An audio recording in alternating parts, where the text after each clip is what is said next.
les ha ocurrido nunca de ir donde está la nevera, abrir la puerta y de pronto preguntarse, ¿para qué habré venido? Es como si estuviéramos programados sin nosotros saberlo. Y si esto ocurriera también cuando tenemos que elegir entre tomar un cortado o un café con leche, entre salir de viaje o quedarse en casa, entre casarse o no casarse. Bueno, de esto va Redes hoy. Nuestro cerebro nos engaña. Cuando recordamos y cuando pensamos en nosotros mismos, cuando soñamos y cuando percibimos la realidad que nos rodea. Nuestro cerebro finge, adultera, falsifica, pero tiene buenas razones para hacerlo. Nuestro cerebro es un dispositivo fruto de la selección natural y está dedicado al servicio de un organismo vivo, nosotros. ¿Y cuál es la meta de todo organismo vivo? La supervivencia. Nuestro cerebro busca nuestra supervivencia a toda costa y a veces para conseguirlo es capaz de suplir la información que le falta por fantasías y confabulaciones. Lo importante es que la información no nos falte, aunque parte de ella no sea exacta. Lo importante es que la realidad se nos presente con un sentido completo y coherente. Que creamos que todos nuestros comportamientos están bajo nuestro control. Que nuestra memoria parezca un reflejo de lo ocurrido. Para nuestro cerebro es más importante contarnos una historia consistente que contarnos una historia verdadera. El mundo real es menos importante que el mundo que necesitamos. Fíjense en la figura de la pantalla. Las líneas grises horizontales son paralelas entre ellas. Pero observen qué pasa cuando los cuadrados se desplazan a un lado. ¿Todavía las ven paralelas? Parece que el paralelismo es relativo, pero ¿puede esto ser posible? Los objetos que vemos, escuchamos y tocamos pueden ser reales, pero lo que experimentamos como realidad es una ilusión construida en nuestro cerebro. Nuestra memoria no es de fiar, no funciona como una cámara fotográfica, y mucho menos como el disco duro de un ordenador. Unas veces, para conseguir un recuerdo coherente, el cerebro rellena los huecos de la memoria con contenidos imaginados e irreales. Otras veces, almacenamos información de forma inconsciente, información que al salir a la superficie parece algo maravilloso y sobrenatural. La actitud, la emoción, la imaginación y lo vivido, todo ello influye en nuestros recuerdos.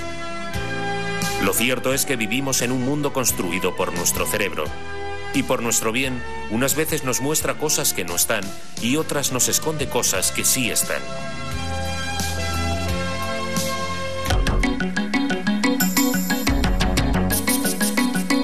El profesor Steven Rose es el director del Centro de Investigaciones sobre el Cerebro y la Conducta de la Open University de Londres. Neurobiólogo reputado, Rose centra su investigación en los mecanismos moleculares y celulares de la formación de la memoria.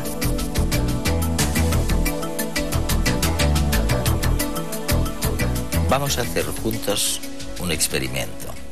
Imagínense que estoy con ustedes, en el salón de estar, y que me paso un día entero, porque he venido cargado con, maletas de fotografías de gente, de cualquier tipo de gente. Y se las voy pasando una a una, desde las 9 de la mañana hasta las 9 de la noche. Y al día siguiente le voy a pedir cuántas de estas fotografías que vimos el día anterior creen ustedes que serían capaz de recordar si vieran de nuevo la fotografía o se encontraran al señor o la señora por la calle. ¿Cuántos creen que recordarían? Piensen un poco. ¿5? ¿10? ¿20? ¿40? Les digo la cifra. Recordarían 10.000. 10.000 fotografías se habrían quedado impresas en su cerebro. Steven, ¿realmente llegamos a olvidar algo? Bueno, en muchos aspectos es increíble, pero es un experimento muy famoso que realmente se hizo. El mismo experimento se hace aburrido antes de que los que lo hacen se aburran, pero parece ser que el número de caras reconocidas es casi ilimitado. Sin embargo, hay una gran diferencia entre reconocer una fotografía que se ha visto antes y recordar lo que hay en la foto. Es decir, que si se ve la foto de nuevo, se reconocerá, pero si se pregunta de qué era la fotografía y se pide una descripción, esto será mucho más difícil. De forma que hay una gran diferencia entre reconocer y recordar. Y este es uno de los matices que hay en el campo de la memoria, que es muy complejo. Veamos, demos un vistazo a tu artilugio favorito, ¿eh? Aquí tengo una reproducción del cerebro. Sí, un cerebro humano muy bonito. Dios mío, ¿dónde sucede todo eso de que hablamos, Stephen? ¿Aquí el hipotálamo o la amígdala?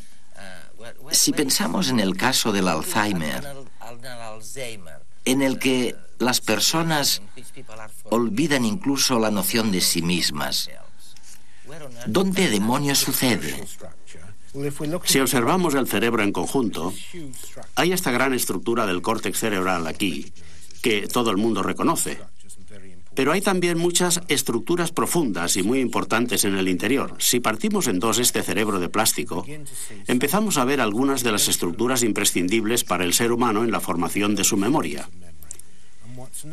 La más conocida es esta estructura de aquí, llamada hipocampo, porque tiene un poco la forma del caballito de mar, hipocampo en griego y en latín, que es necesaria para las primeras fases de la memoria. Si esta estructura resulta destruida por un fallo cerebral o a consecuencia de un accidente o algo así, se pierde la capacidad de construir nuevos recuerdos.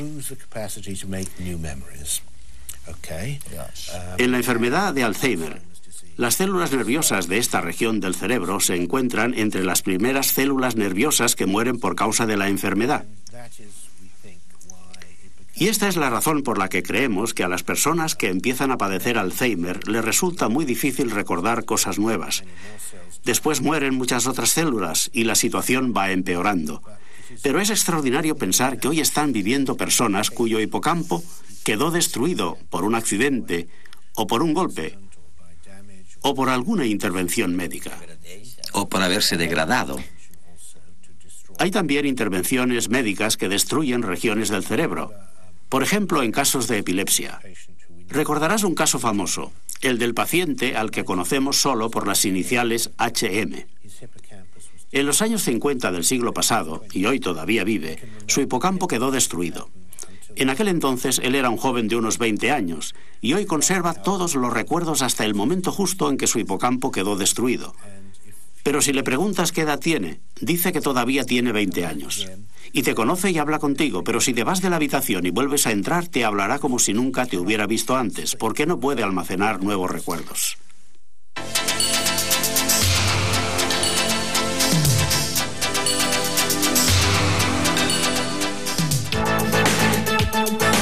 El señor X dejó de reconocer los objetos. Primero fueron las caras.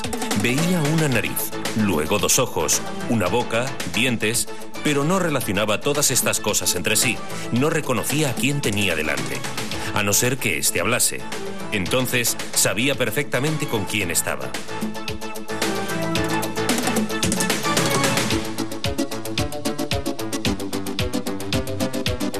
A su mujer la llegó a confundir con un sombrero cuando buscaba algo que ponerse a la cabeza para salir a la calle. Sabía que necesitaba algo, pero no podía imaginar su forma. Así que cogió lo primero que encontró, a su señora.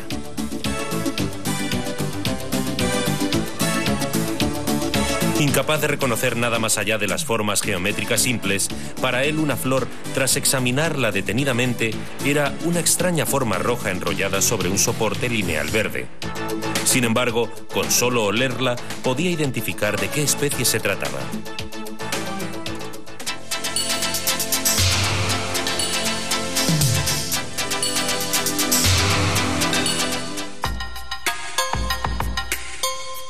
El paciente Y se pegó un susto de muerte cuando descubrió bajo las sábanas una pierna fría y peluda que le pareció repugnante.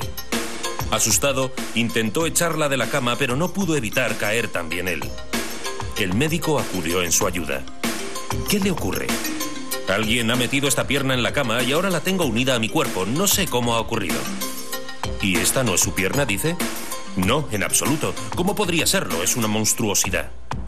¿Y entonces dónde está la suya? No lo sé. Dios mío, ha desaparecido.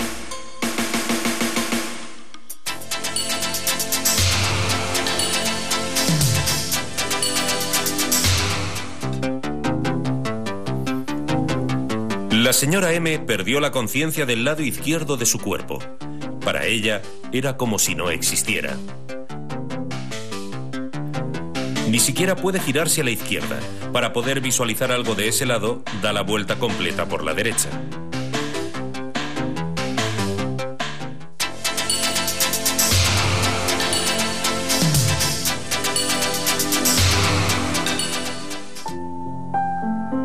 La señora L era ya mayor y estaba un poco sorda. Una noche soñó con su infancia. Al despertar, oyó música que solía escuchar de pequeña.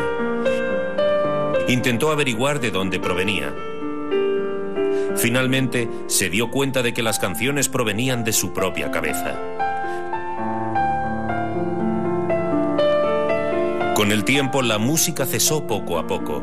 Y la señora L sintió un poco de pena porque después casi ni podía recordar las melodías de aquellas canciones de su niñez que tan intensamente habían vuelto a su memoria durante un tiempo.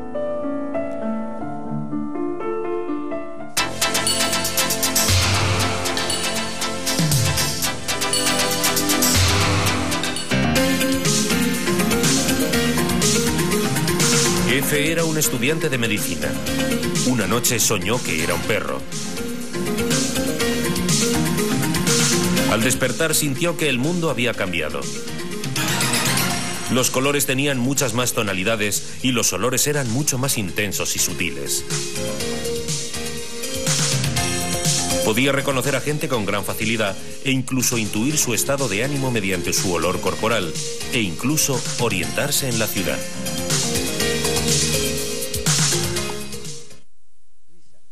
Escucha, he leído tu último libro, La fábrica de la memoria, y lo he terminado. Espero que te haya gustado.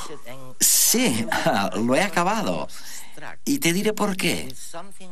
Porque estaba sorprendido, y esto quizás sorprenda a nuestra audiencia, de algo que quizás a ti no te sorprende nada.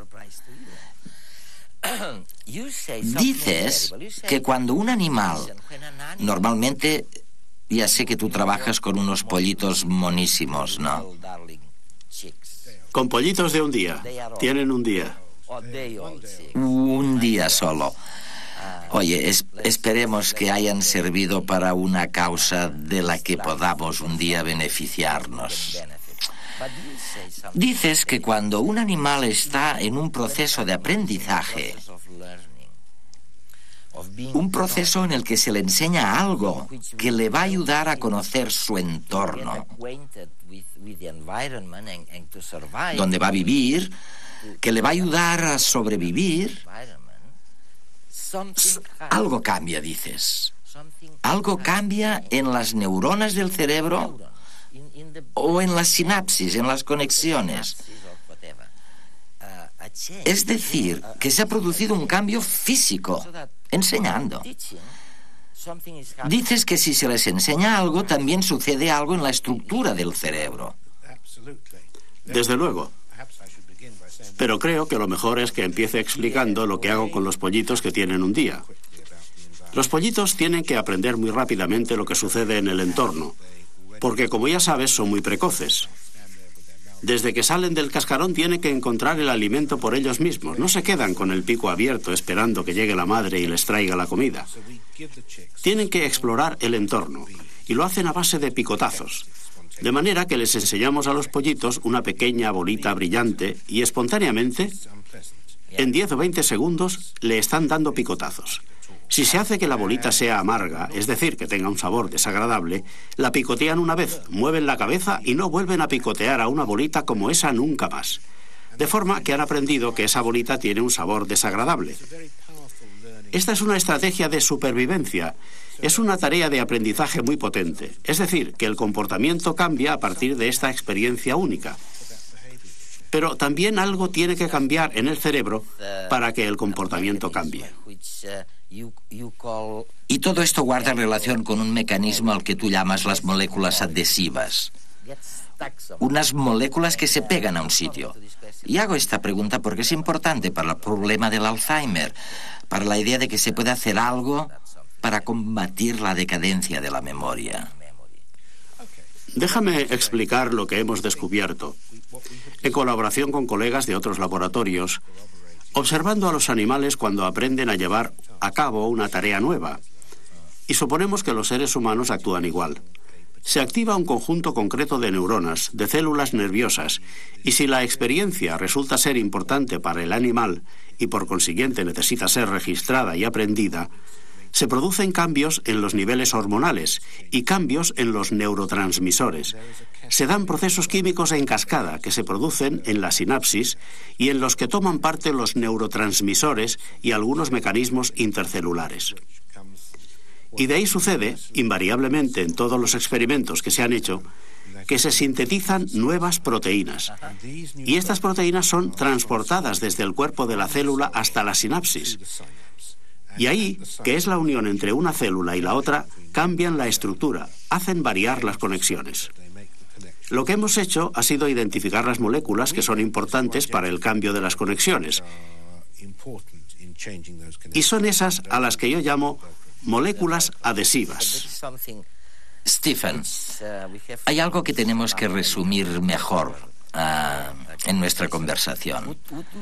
¿Dirías o podríamos decir que la memoria biológica, antes has dicho que no solo el cerebro toma parte, sino todo el organismo en el proceso de la memoria? ¿Podríamos decir que la memoria biológica no coincide necesariamente con los hechos históricos? ¿Podríamos decir que el cerebro elucubra para sobrevivir? Sí, claro. Recordamos cosas y podemos estar muy seguros en nuestra mente de que estas cosas realmente nos pasaron. Pero si lo comprobamos con los hechos históricos, no es necesariamente cierto. Cuando antes me contabas tus primeros recuerdos de la infancia, tú has dicho muy bien, esto es lo que yo creo que recuerdo. Pero en realidad, cada vez que recuerdas eso, lo reconstruyes biológicamente, además de la descripción de la reconstrucción que haces.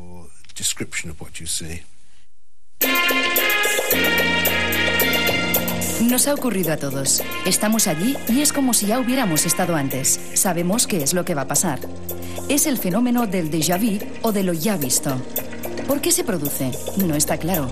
Una de las explicaciones propuestas es que a veces en el cerebro se produce un retraso de fracciones de segundo en procesar la información, pero no en almacenarla en la memoria. Por eso, cuando la procesamos, tenemos la sensación de que la estamos viviendo y recordando a la vez. El presente se hace pasado en nuestra cabeza. Mediante los sentidos, el cerebro establece un diálogo con el mundo externo que nos permite interpretarlo y sobrevivir en él. Pero en muchas ocasiones, como en el déjà vu, esta interpretación no se corresponde con la realidad. Muchos de estos engaños se deben a una capacidad sorprendente de nuestro cerebro. Cuando la información que le llega del exterior no es suficiente o es confusa, se la inventa. Rellena los huecos informativos para construir una realidad lo más lógica posible, de acuerdo con nuestros esquemas mentales. En un lugar donde hay mucho ruido, por ejemplo, nuestro cerebro rellena los huecos auditivos y así nos permite mantener una conversación. Y en situaciones de mucho estrés o cansancio, cuando las entradas sensoriales son muy deficientes, puede provocar alucinaciones en personas sanas. Esta especie de horror vacui cerebral también abarca la memoria, porque los recuerdos son una mezcla de realidad y ficción. Los cortamos, pegamos y empalmamos, resolviendo ambigüedades y estableciendo conexiones razonables entre los hechos, aunque no las haya. Otra trampa para crear una historia plausible, aunque poco fiable. Y es que el cerebro no ha evolucionado para comprender el mundo, sino para que sobrevivamos en él. Y parece que para eso es mejor contar con una historia coherente, aunque sea en parte falsa, que con otra más real, pero incompleta.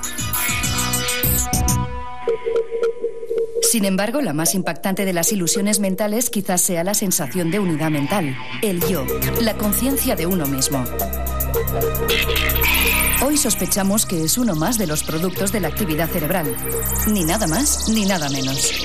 De hecho, hay muchos estados en los que desaparece, como estar anestesiado, borracho o dormido sin soñar. Y sin embargo, todas las demás funciones ocupan el mismo espacio de masa cerebral, y esta continúa con los mismos requerimientos de oxígeno y nutrientes. Muchos expertos creen que más que una unidad, somos una sociedad de mentes distintas que funcionan como una orquesta.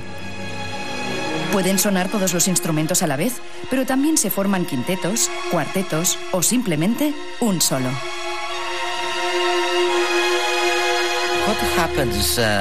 ¿Qué pasaría?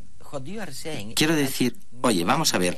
Lo que tú dices es que la memoria se mantiene a pesar de los cambios estructurales que se producen en las relaciones sinápticas o entre las neuronas. Yo no me podría imaginar a mi ordenador manteniendo mis archivos intactos con un cambio continuo en la estructura interna del ordenador. Se estropearían seguro. Pero ahora estás hablando de una de las paradojas de los sistemas vivos en general. Acabamos de conocernos por primera vez para hacer esta entrevista. Si tuviéramos que volvernos a encontrar dentro de 1 o 2 semanas, o incluso un mes, espero que nos podríamos reconocer. Sin embargo, cada molécula de nuestro cuerpo durante este tiempo habrá circulado muchos cientos de miles, muchos millones, y no solo las sinapsis o las neuronas. Algunas moléculas se habrán roto y resintetizado cientos de veces en un segundo. Y sin embargo, seguimos siendo la misma persona. De forma que no es solo el cerebro el que conserva la estructura o la memoria, también lo hace todo el cuerpo. A pesar de todos los cambios estructurales, a los continuos... Tú ahora no eres la misma persona que eras cuando te has levantado esta mañana.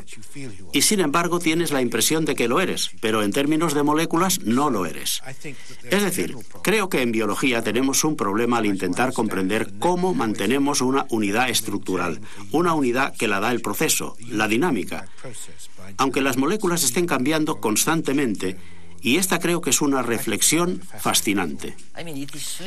Es tan importante para tanta gente esto de la memoria, ¿no? Y de su pérdida. Sin contar los casos patológicos como el del Alzheimer. Creo que se debería invertir muchísimo más tiempo y dinero en buscar cómo aliviar este problema. Si es que se puede, ¿no? Sobre esto hay un par de temas que me gustaría comentar. Primero, es que el olvidar también es bueno. Hay un cuento muy famoso del escritor Jorge Luis Borges llamado Funes el Memorioso. Funes es un personaje que lo recuerda todo. Nunca se olvida de nada. Recuerda el rastro que deja al caer una gota o el dibujo de efecto marmóreo de la contraportada de un libro. Y como dice Borges, tardaba todo un día en recordar lo que le había sucedido el día anterior. Y Funes se murió muy joven de una sobredosis de memoria. Es muy importante no recordarlo todo y hay que olvidar todo lo que no tiene relevancia. Tener un cerebro eficaz quiere decir tener un filtro de percepciones, un sistema de filtro que elimina todo lo que es trivial, como por ejemplo lo que has desayunado hoy. O sea que cuando alguien te dice que te has olvidado de su cumpleaños porque no le importa... Es probablemente cierto si para ti en el fondo es trivial, porque no debes memorizar este tipo de cosas. El problema, por supuesto, es diferenciar lo que es importante de lo que no lo es. Si te presentan a alguien en una fiesta y quieres volverlo a ver, es importante que recuerdes su nombre. Quizás este es uno de los problemas básicos de la vida. Como decía Bourguiba, el presidente tunecino, lo difícil es distinguir entre lo esencial y lo importante. Creo que es exactamente eso. ¿Puedes explicarme el ejemplo de la cucaracha a la que se le había cortado la cabeza, incluido el cerebro, claro? Es decir, que no tenía cerebro, pero seguía funcionando como si lo tuviera. Seguía memorizando. ¿Cómo explicas esto? Bien, los insectos tienen un sistema nervioso muy distinto de los vertebrados, de los mamíferos, de los humanos. Tienen un sistema nervioso separado en el que grupos de neuronas en unas regiones en particular, por ejemplo en las patas o en el estómago, tienen un cierto grado de autonomía. Una de las invenciones, en términos de evolución, del paso de invertebrados a vertebrados, es que el sistema nervioso se agrupa en la parte superior de la cabeza y se subordina el funcionamiento de todas las otras regiones, de clústeres de neuronas, al funcionamiento de la cabeza. De manera que en nuestro caso no es probable que un día podamos pensar sin cerebro, ¿no? Me temo que no. Ni siquiera trasplantándolo. Bueno, esto es una idea, pero una cabeza trasplantada o cerebro en realidad no estaría trasplantado. Es al revés, sería un cuerpo trasplantado en un cerebro ya existente.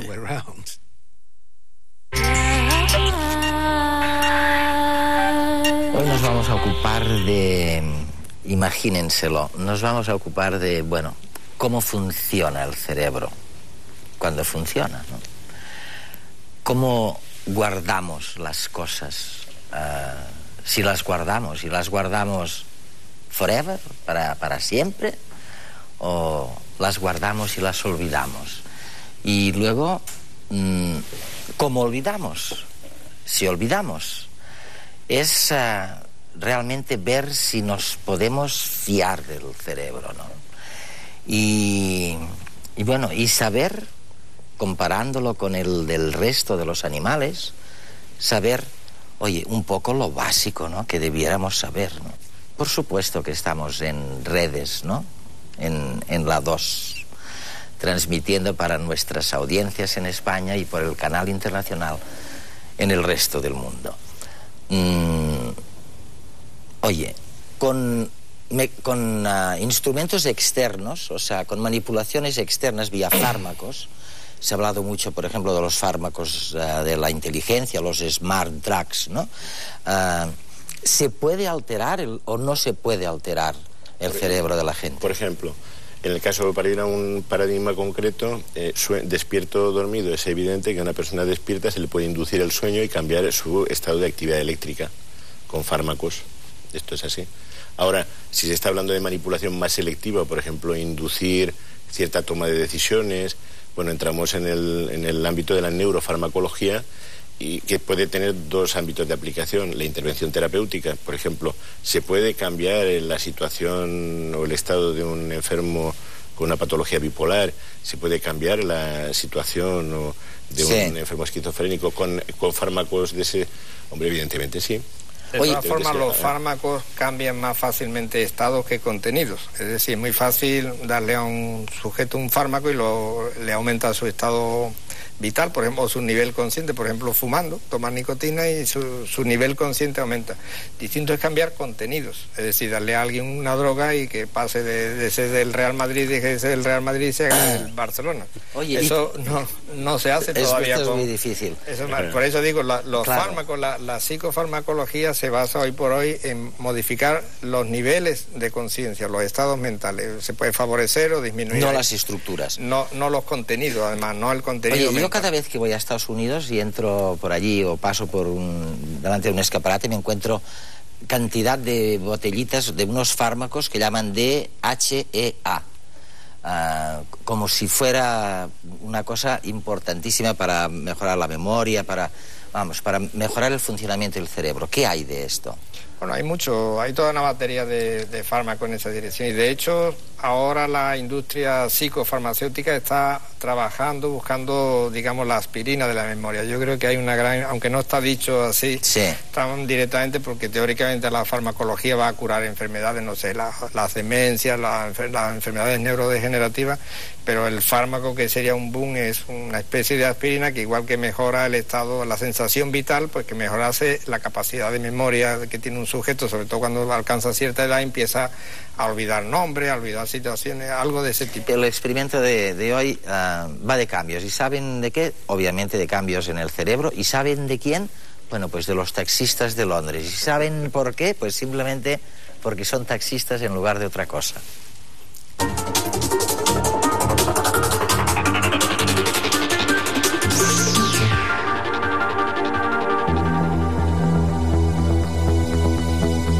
¿Pensabas que los taxistas tienen un cerebro como el nuestro? Pues no. Un estudio ha revelado que los taxistas de una gran ciudad tienen más desarrollada la región del cerebro que controla la memoria espacial. Ser taxista en una gran ciudad no es fácil. En algunas ciudades, por ejemplo, para obtener la licencia, el conductor debe aprender todo el callejero de memoria y llevar a cualquier pasajero al lugar más apartado de la ciudad sabiendo solamente el nombre de la calle. La memoria espacial se archiva en una región del cerebro que está aproximadamente a la altura de las orejas, dentro del lóbulo temporal, en el hipocampo. Tenemos 2 hipocampos, uno a cada lado del cerebro. Investigadores del University College London estudiaron y midieron el hipocampo en un gran grupo de taxistas. Observaron las dimensiones de esta región del cerebro que controla la memoria espacial y las compararon con las imágenes de un grupo de personas que desarrollaban actividades en las que la memoria no intervenía de manera tan clara. El resultado de las medidas fue claro. Los taxistas tenían la región del hipocampo más desarrollada que el grupo control. Experimentos en otras especies han mostrado resultados similares. Al estudiar esta región en distintos grupos de aves, se dieron cuenta de que el hipocampo también está agrandado en pájaros que almacenan semillas en diferentes lugares, como las urracas, respecto de pájaros que las guardan en un solo lugar. La idea de que el cerebro tiene una determinada plasticidad, es decir, que se adapta según el uso que se le da durante el crecimiento, no es nueva. Lo que es nuevo es la demostración de que aún en la edad adulta se mantiene esta capacidad potencial, como quedó claro en el caso de los taxistas londinenses.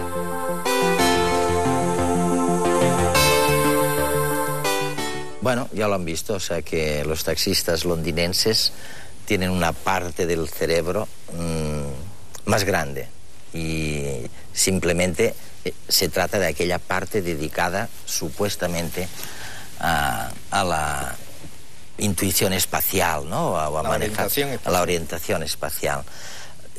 ¿Qué me decís de esto? ¿Cambios pequeñitos? Pero bueno, puede ser 2 cosas, que los taxistas se seleccionan ya aquellos que tienen hipocampos grandes, terminan siendo taxistas, y los que tienen hipocampos pequeños son oficinistas, que no se tienen que mover de la máquina de escribir, o puede ser que puede ser dudoso el experimento. Pero estamos en la misma situación. Hace falta que el cerebro cambie, igual que cambia el músculo cuando uno se entrena. Es decir, el corredor, sí, evidentemente le cambia el tamaño del músculo, pero no el número de células musculares que tiene. Las células se hacen más grandes, no tienen más células en el músculo el que se entrena. O sea que si en el músculo no hay esa plasticidad de que aumente el número de células con el ejercicio, en el cerebro es mucho suponerle que cambie el número de neuronas porque uno se dedique a una determinada tarea. Distinto es que como la use esa estructura, pues evidentemente el uso siempre favorece la función.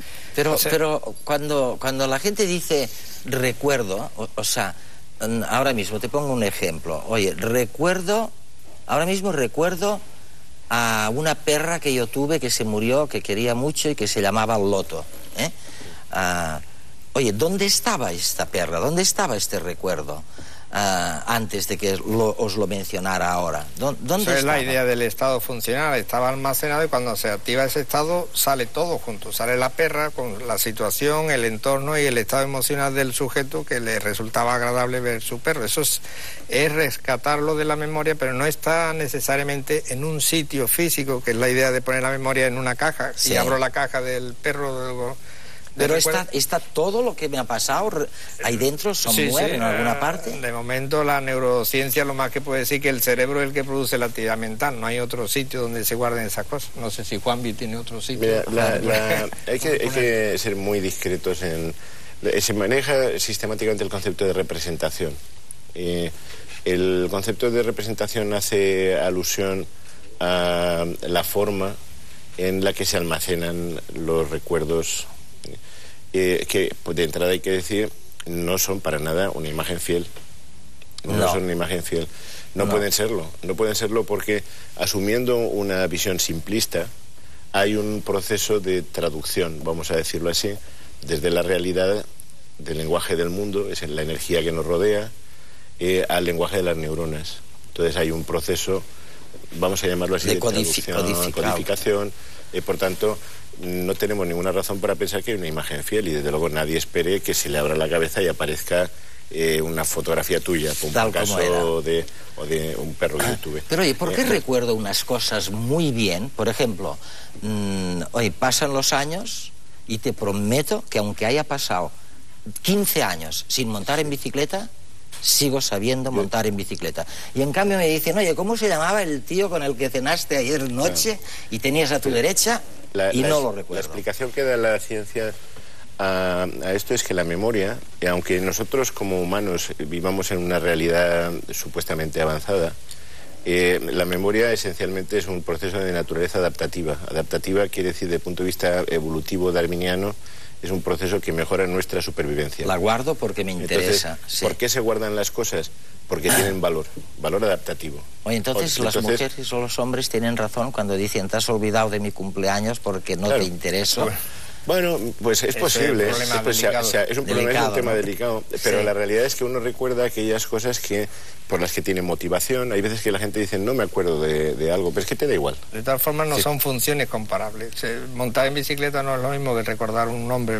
Montar en bicicleta es una función que corresponde a los ganglios de la base y a otra estructura del cerebro cuyo deterioro a lo largo del tiempo y la conservación de esa memoria, que es una memoria de tipo motor, es distinto que una memoria de tipo verbal, cognitivo. Pero hay distintas memorias, ¿no? Hay distintas memorias. Ese es el tipo de problemas que yo suscitaba al principio. Es que no tiene nada que ver una memoria procedural o motora, como dice José María, una memoria declarativa, es una memoria de actividades... Es más frágil. Digamos, automatizadas, como conducir un coche. Uno sabe apretar el embrague cuando toca y no lo tiene memorizado, lo tiene automatizado. Conducir en bicicleta, toda una serie de procedimientos, y no tiene nada que ver con el recuerdo de una palabra. Vosotros que habéis estudiado tanto el cerebro, ¿creéis que básicamente funcionamos de una manera automatizada, de la misma manera que la digestión o la respiración, o que hay mucho más de consciente en la manera de comportarnos? Digamos, se pone en la situación inconsciente todo aquello que ya está aprendido y almacenado, sea desde el punto de vista individual. Por ejemplo, montar bicicleta no lo tiene uno que rememorar cada vez, o desde el punto de vista evolutivo, porque a la mayoría de personas les gusta el olor de la fresa, pongamos por caso, pero no sabe por qué. Eso se adquirió, eso ya es más de carga incluso de tipo genético. Y hay otros tipos de aprendizaje que uno lo adquiere, por ejemplo, a tocar el piano o a montar en bicicleta. Ahora, los procesos que son conscientes son aquellos de los cuales uno tiene una gran ignorancia y tiene que poner el esfuerzo mental, porque la actividad mental fundamentalmente es hacer algo sin hacerlo, es pensarlo y no hacerlo. O sea que incluso un aprendizaje motor requiere, cuando se está aprendiendo, poner la capacidad mental. Cuando uno aprende a conducir está allí con los, como se dice, con los cinco sentidos. Yo sigo sin saber dónde guardo eso, pero os voy a pasar el reportaje que han hecho nuestros biólogos y químicos sobre dónde guardamos las cosas en la memoria. And let's think about what's actually happening when we lay down a memory. Vamos a hablar de lo que pasa cuando se genera la memoria. Estoy ahora hablando contigo.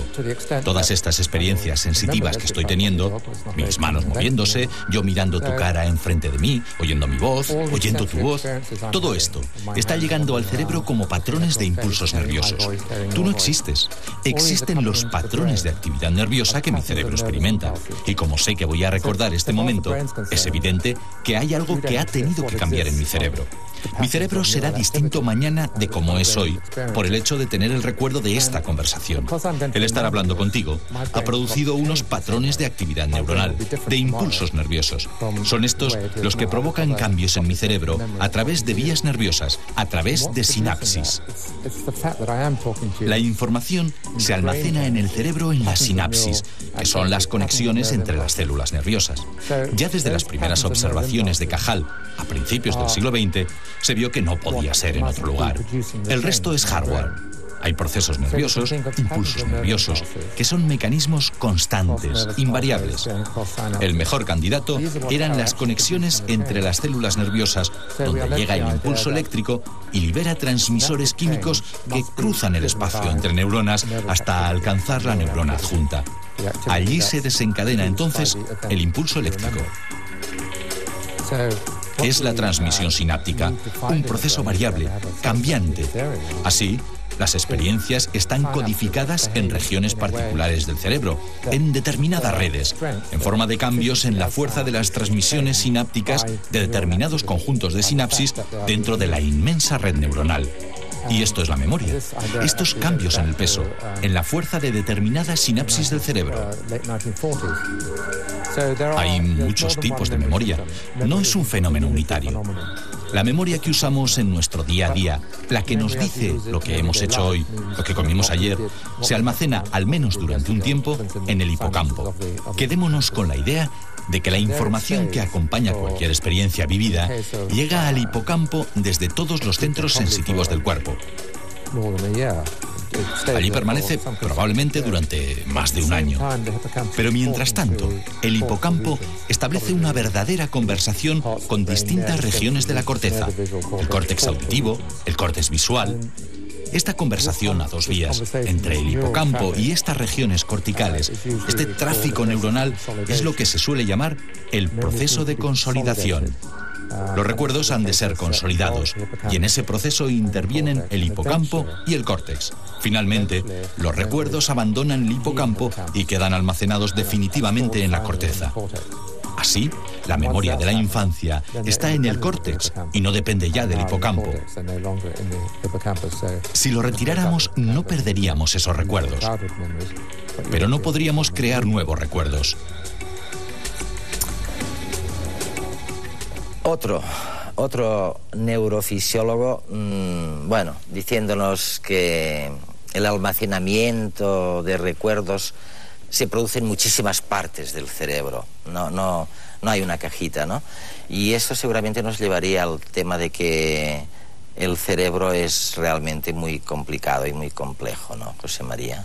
Bueno, pues normalmente se acepta la idea de que el cerebro es complejo porque tiene miles de millones de neuronas, 10 elevado a 12. Realmente es complejo porque tiene, digamos, miles de tipos distintos de neuronas. Eso es lo que le da la complejidad. No el número total, sino los tipos. Si se compara con el hígado tiene 5 o 10 tipos distintos de células, pero el cerebro tiene miles de tipos.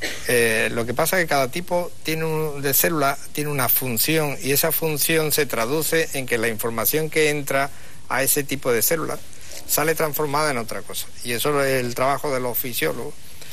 Y está en el 99% de los casos por hacer, porque sabemos la fisiología de la motoneurona, que es la neurona que ya contacta directamente con los músculos, o sabemos la fisiología de las células de la retina, que son las que perciben la luz y la transforman en señales eléctricas, pero no sabemos bien cuál es la fisiología de la estructura que comentaba Tim Bliss, de las células piramidales del hipocampo, qué es lo que hacen, cómo funcionan. Se está empezando a saber, pero ahí hay trabajo muy por delante para hacer. Tú trabajaste con Llinás, creo, ¿no? Y otros, vienen a decir, oye, el cerebro está tan metido ahí dentro, a oscuras, dice él, ¿no? Le llegan códigos, le llegan mensajes codificados. Y el cerebro lo que hace es elucubrar. Y otro amigo suyo, esta vez inglés, dice lo mismo, dice... elucubra allí dentro, intentando que, dice su otro amigo, intentando que no te des de cabeza contra la pared. Utiliza una tecnología muy de cocina, muy casera, para sobrevivir chocar. Y punto. Y de ahí no hemos avanzado mucho. ¿Tú qué me dices a eso? Bueno, pues... que eso puede ser una idea platónica de cómo funciona el cerebro. El cerebro, más que aprender, lo que hace es comprobar que lo que está viendo coincide con la imagen que ya tiene dentro. La idea de Llinás, un poco exagerada, sería que el cerebro está siempre soñando, principalmente cuando uno sueña, pero que cuando está despierto comprueba o contrasta el sueño con la realidad. Cuando no hay esa realidad, que cuando uno está dormido y soñando, pues no lo contrasta con nada y se lo pone todo el cerebro. Esa sería la máxima expresión de esa idea de que el cerebro inventa la realidad y solo hace pequeñas comprobaciones que le son útiles. Lo único que quiere saber es dónde está la pared y no chocar con ella, pero su estructura real Si lo que se ve de una pared es realmente la pared, eso no le importa tanto al cerebro, le importará a lo mejor a un filósofo, pero al cerebro funcionando no es su pregunta. Oye, y estudiando el cerebro de los animales, ¿podéis avanzar un poco en eso? Del resto de los animales, digo. Estudiando determinadas funciones, sí, ahora ya la tecnología permite estudiar en vivo, digamos en vivo y en directo, como si fuera tocando una sinfonía, porque el cerebro, con ciertas técnicas, es como coger una foto de una orquesta y decir, ¿qué sinfonía está tocando? En la foto no se ve. No. Hay que poner siquiera una película y un audio y entonces ya se sabe. Pues eso ya se puede hacer con ciertas tecnologías que han avanzado mucho en animales experimentales, que son muy pequeños, pero no sé, un ratón, por ejemplo, tener una tecnología que es casi nanotecnología de ponerle alambres y tal para poderlo ver. Bueno, se puede. Oye, a lo mejor nos llegan ideas nuevas a través del concurso de redes, ¿no? Que hemos vuelto a iniciar. Porque el concurso, además, esta vez, ya saben que hay un premio, que hay un jurado de científicos que evalúan todas estas aportaciones. La cuestión esta vez es qué nos diferencia, si nos diferencia algo, del resto de los animales. Y a lo mejor, vaya usted a saber, a lo mejor en algunas de las respuestas nos llega un dato que nos permite saber dónde caray y cómo almacenamos las cosas para siempre o para un rato en nuestro cerebro. Así les dejo. Hasta la próxima semana. Gracias por haber estado con nosotros una vez más.